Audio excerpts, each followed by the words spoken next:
Good morning, everyone. Today we'll discuss the topic of determinant of supply और supply function.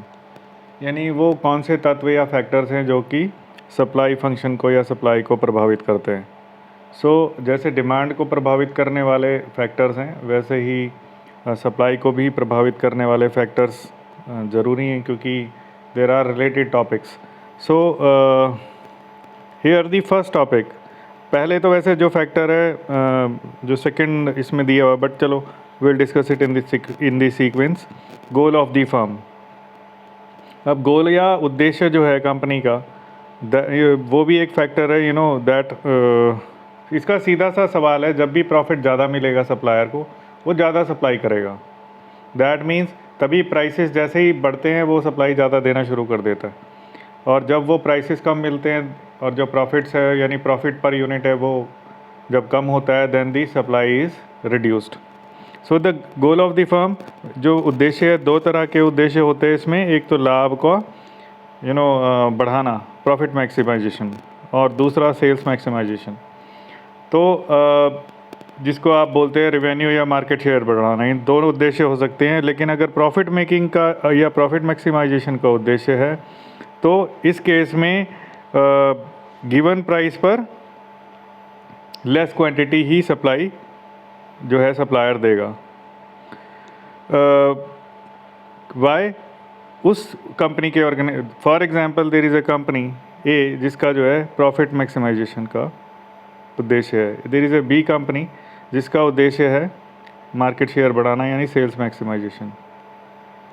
तो इस case में अगर कोई भी प्राइस है, मान लो 5 रुपीज़ पर यूनिट है, तो जो क्वांटिटी सप्लाइड है बी की ज़्यादा होगी, क्योंकि ये मार्केट शेयर को बढ़ाना चाहता है. जो बाज़ार में जो सेल करता है उसका वॉल्यूम बढ़ाना चाहता है. जबकि प्रॉफिट अगर ये देखेगा, अगर ये 5 रुपीज़ में जो है इसको कम प्रॉफिट हो रहा है, तो इन दैट केस अगर हम कंपेयर करें ए और बी फर्म में, तो यहाँ पर बी के द्वारा जो सप्लाई की जाएगी प्रोडक्ट या क्वांटिटी जो सप्लाई की जाएगी वो ज़्यादा होगी. सो that is explained in this point. So, a firm which aims at maximization its profits will generally supply a less quantity of good at a given price than a firm among the firm aiming the sales maximization objective.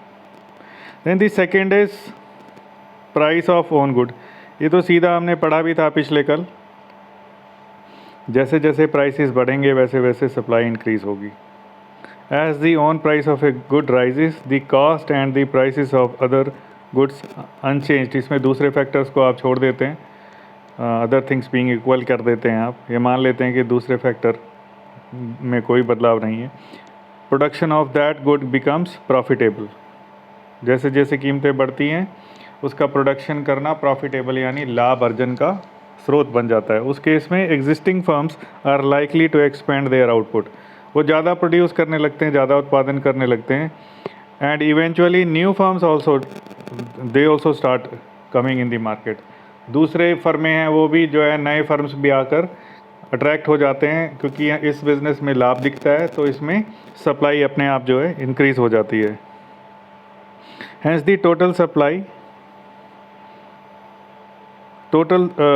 Expends when the own price of good increases and contracts when it decreases. और जैसे ही prices कम होते हैं, तो ये तो जब हम आगे भी देखेंगे तो प्राइस के साथ सप्लाई का, क्वांटिटी सप्लाई का एक अलग फेज़ होता है जिसको हम कॉन्ट्रैक्शन ऑफ सप्लाई या एक्सटेंशन ऑफ सप्लाई में डिस्कस करते हैं. और देयर इज़ अनदर कंसेप्ट कि जो दूसरे फैक्टर्स हमने अभी पिछला फैक्टर जो डिस्कस किया, that was objective of the firm. तो दूसरे फैक्टर्स जो हैं उसके लिए हम इंक्रीज़ और डिक्रीज़ इन सप्लाई डिस्कस करते हैं. तो ये तो लॉ ऑफ सप्लाई में भी हम इसको इंक्लूड करते हैं, that is price of the product. Then price of inputs यानी रॉ मटेरियल और लेबर और whatever direct expenses are incurred by the direct indirect expenses are incurred by the organization. The price of inputs such as labor, machine, raw material, for example, determine the cost of production. If input price rises, the cost of production increases and the profits are reduced. जब भी profits reduce होंगे, this will cause downfall in the price, जब भी उनको कम attractive लगेगा the supply will be less. Why? Because there is no profit. The supplier could start a new product line. वो नया प्रोडक्शन करना शुरू कर सकता है किसी और तरह का प्रोडक्ट का जिसमें लाभ ज़्यादा हो.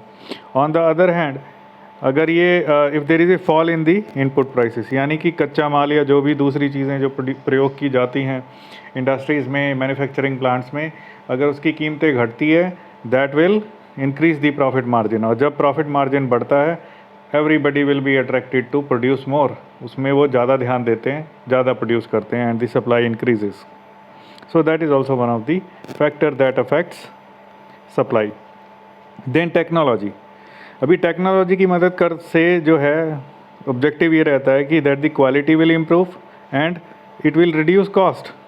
जब कॉस्ट रिड्यूस हो जाएगी, that will increase in the profits. लाभों में बढ़ोतरी होती है. नए मशीनरी, नई टेक्नोलॉजी हमेशा दो चीज़ें करती है, क्वालिटी इंप्रूव करती है और कॉस्ट ऑफ प्रोडक्शन रिड्यूस कर देती है. जब लागतें कम होगी तो जो है प्रॉफिट का मार्जिन बढ़ जाएगा. यानी कि जब पहले किसी चीज़ को प्रोड्यूस 6 रुपये में किया जाता था, लागत मूल्य 6 रुपये थी और 10 में बेचा जाता था, तब प्रॉफिट पर यूनिट 4 रुपीज़ था.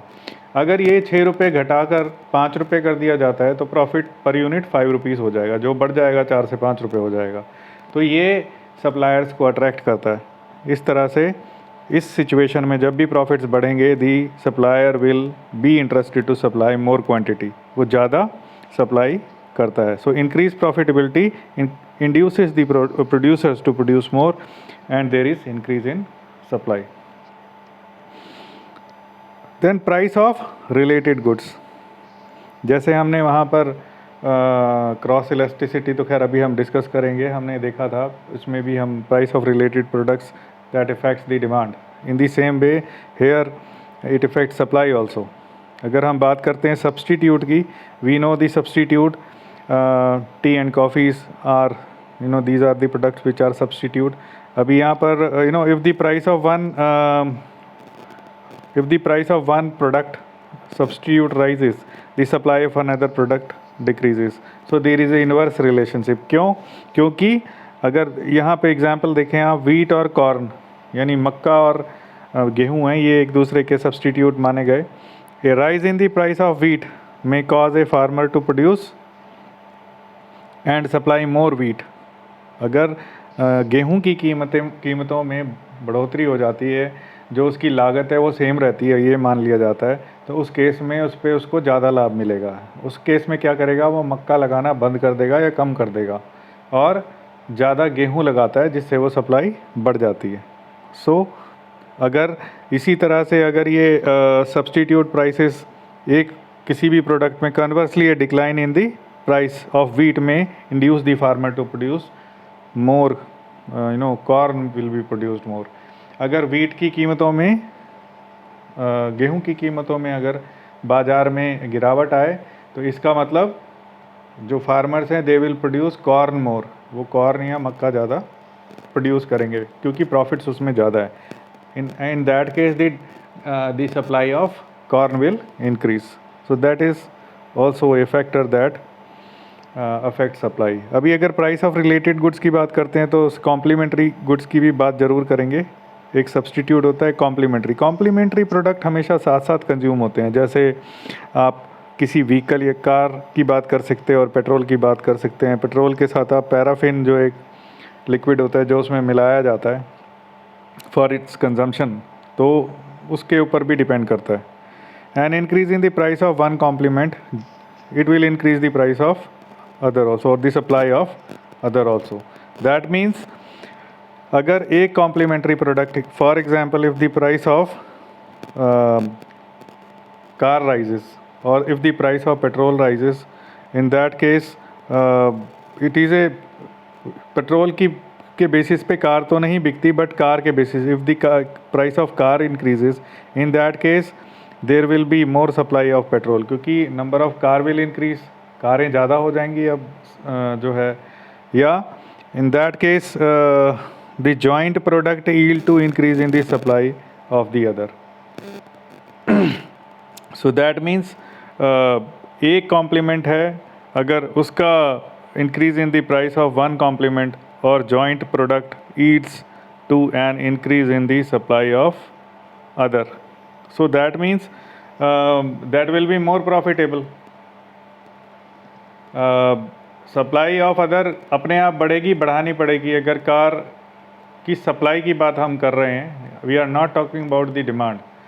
अगर प्राइसेस बढ़ रहे हैं तो मोर पीपल विल, जो ऑटोमोबाइल कंपनीज हैं, they will produce more car because profit is more, prices has increased. जिसमें ज़्यादा लाभ है वहाँ ज़्यादा प्रोडक्शन होगी, ज़्यादा सप्लाई होगी. उस केस में जब कार की कंजम्पशन ज़्यादा होगी, कार की यूज़ ज़्यादा होगा कार का रोड्स पर, तो वहाँ पर there will be more supply of the petrol. So that is also one of the factor that affects the supply. Then next is number of firms. जो भी किसी प्रोडक्ट की सप्लाई को चेक करना है, वहाँ देखना पड़ेगा मार्केट में कितने फर्म्स हैं जो उस तरह के प्रोडक्ट को बनाते हैं. ज़्यादा फर्म्स होंगे, increase in the number of firms, ज़्यादा सप्लाई होगी. कम अगर नंबर ऑफ फर्म्स होंगे तो अंडरस्टूड है, कम सप्लाई होगी. मान लीजिए मार्केट में 100 फर्म्स हैं, तो अगर ये 100 टन जो है सप्लाई करते हैं तो it will be 10,000 unit. But for example if it increases to 500 number of farms and they supply 100 quintals, in that case it will be 50,000. तो 5 गुना सप्लाई बढ़ जाएगा.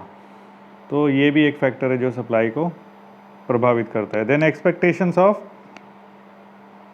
प्रोड्यूसर्स, यानी जो सप्लायर हैं, जो प्रोड्यूसर हैं, उसकी एक्सपेक्टेशन पे भी डिपेंड करता है ना. When the firm aspects price of other product or price of their product will be lower, that will reduce in the future.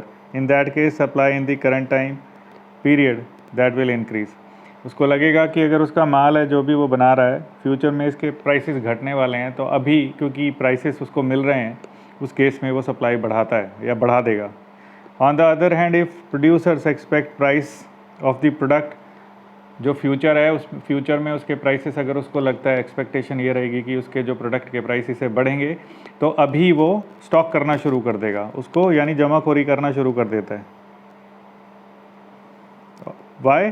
क्योंकि वो ही will be more interested to sell the product at later stage. जब वो prices बढ़ जाएंगे तब वो बेचना चाहेगा in order to earn more profits. So they may store the current production करेगा लेकिन बेचेगा नहीं मार्केट में, because the prices has reduced. और फ्यूचर में इसके प्राइसेस बढ़ने की उम्मीद है, तो जब बढ़ेंगे तो प्राइसेस तो वो सप्लाई करेगा. At that time the supply will increase. तो ये एक प्रोड्यूसर्स की एक एक्सपेक्टेशंस भी एक बड़ा फैक्टर है. Then the government policy is also one of the factor. Government policy definitely, government का जो है एक्सटर्नल इन्वायरमेंट का फैक्टर है, definitely affects the supply. Reduction in quotas होता है जो डिफरेंट फैसिलिटीज़, कोई सब्सिडी, कोई टैरिफ में कोई किसी तरह की रिबेट होती है. A reduction in quotas and traffics on foreign goods, that means अगर फॉरेन गुड्स के ऊपर जो भी इंपोर्ट किया जाता है उसके ऊपर अगर टैक्सेस घटा दे गवर्नमेंट, या उसको स्पेशल कोई इंसेंटिव देने लगे, फॉरेन प्रोड्यूसर, जो दूसरे विदेशी जो प्रोड्यूसर्स है, they will increase the supply. क्यों? क्योंकि गवर्नमेंट से सपोर्ट मिल गया.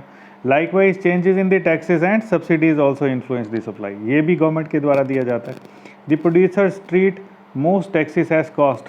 ज़्यादातर जो सप्लायर्स हैं या जो प्रोड्यूसर्स हैं वो टैक्सेस को जो गवर्नमेंट को दिया जाता है वो इसको एक एलिमेंट कॉस्ट का मानते हैं, क्योंकि हालांकि जो टैक्सेस हैं that is borne by the customer, but ये क्या करता है, कॉस्ट ऑफ प्रोडक्शन बढ़ा देता है, जिससे कि मार्केट में जब इसको उतारा जाता है तो इंक्लूसिव ऑल टैक्सेस होता है इसमें, तो वहाँ पर उससे कम कीमत में उसको उतारा नहीं जा सकता, क्योंकि उसका एक भाग जो है सरकार को, प्रोड्यूसर्स को जमा कराना होता है. Therefore an increase in the excise duty might cause a check on supply. इसका मतलब अगर सपोर्ट कम कर दे गवर्नमेंट या टैक्सेस को बढ़ा दे, तो इम्पोर्ट जो होगा, जो विदेशी जो सप्लायर हैं, they will reduce the supply. और if the subsidies will increase, अगर सब्सिडीज़ बढ़ेगी on the other hand are expected to encourage supply. तो जो सब्सिडीज़ हैं या दूसरी चीज़ें, टैक्स बढ़ेगा तो सप्लाई कम हो जाएगी.